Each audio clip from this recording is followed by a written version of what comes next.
Kami dari kelompok ini ingin menceritakan tentang Daud dalam ujian praktek kelas 9. Saya Sean. Saya Devin. Saya Claudia. Saya Timothy. Saya Depni. Silsilah Daud. Silsilah Daud inilah keturunan Peres. Peres memperanakan Hezron, memperanakan Ram, memperanakan Aminadab, memperanakan Nahason, memperanakan Salmon, memperanakan Boas, memperanakan Obed, memperanakan Isai, dan memperanakan Daud. Keturunan Daud. Daud memiliki 6 buah anak yang semuanya dilahirkan di Hebron. Anaknya yang sulung bernama Amnon dari Ahinoam. Yang kedua ialah Kileab dari Abigail. Yang ketiga ialah Abisalom dari Maakah. Yang keempat ialah Adonia anak dari Hargit. Yang kelima ialah Abital, dan yang bungsu adalah Itream dari Egra, istri Daud. Dan Tuhan Yesus telah mengutus Samuel untuk datang ke Bethlehem untuk menemui Esai, karena di antara anak-anaknya telah dipilih Tuhan menjadi seorang raja bagi Israel. Tetapi Samuel takut karena jika Saul mendengarnya, Samuel akan dibunuh. Lalu berfirmanlah Tuhan kepada Samuel. Tuhan mengatakan bahwa Dia melihat hati, bukan perawakan, yang katakan bahwa sudah menolak orang yang tinggi, gagah, dan seperti Saul. Jadi mengapa masih terpukau dengan kegagahan fisik Saul? Samuel melakukan yang difirmankan Tuhan.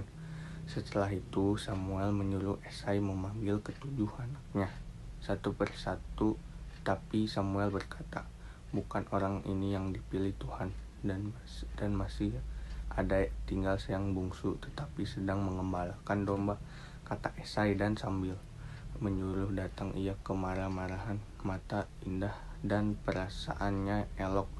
Tuhan Yesus berfirman, bangkitlah dan urapilah. Dia Samuel mengurapi Daud di tengah saudara-saudaranya. Peperangan antara Israel dan Filistin. Mereka sedang berperang dan orang Filistin berkumpul di Sukho yang di tanah Yehuda dan berkemah di antara Sukho dan Aseka.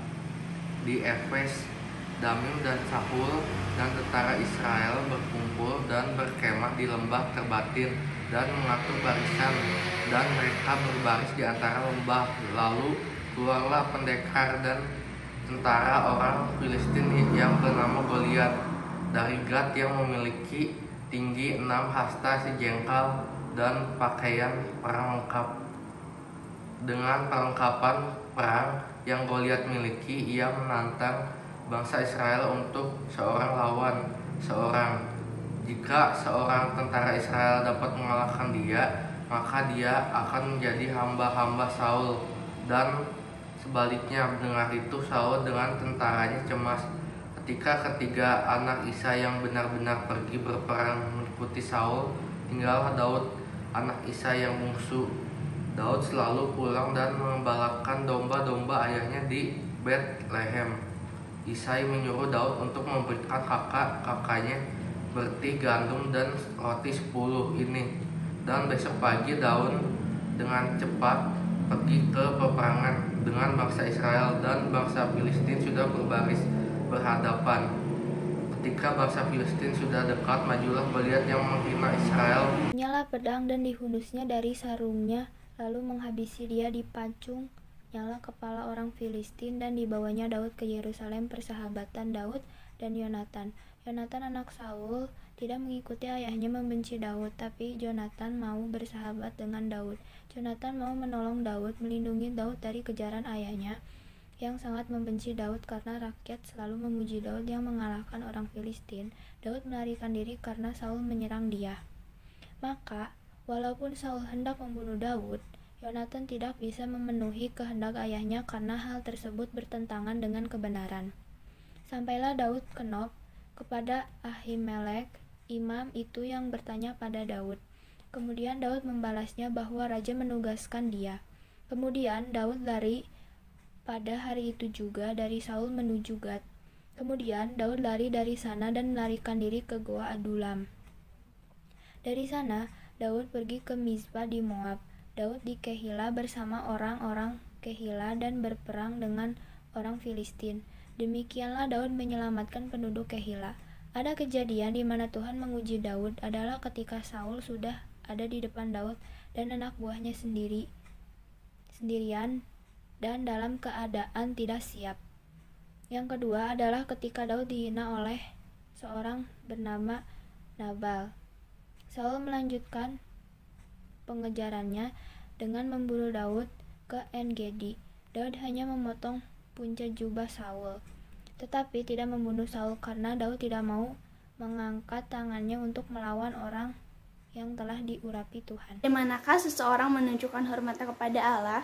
Salah satunya adalah dengan memberikan penghormatan kepada hal-hal yang mewakili Allah, baik itu mewakili bijaksana, kekudusan, kebenaran maupun kuasa Allah.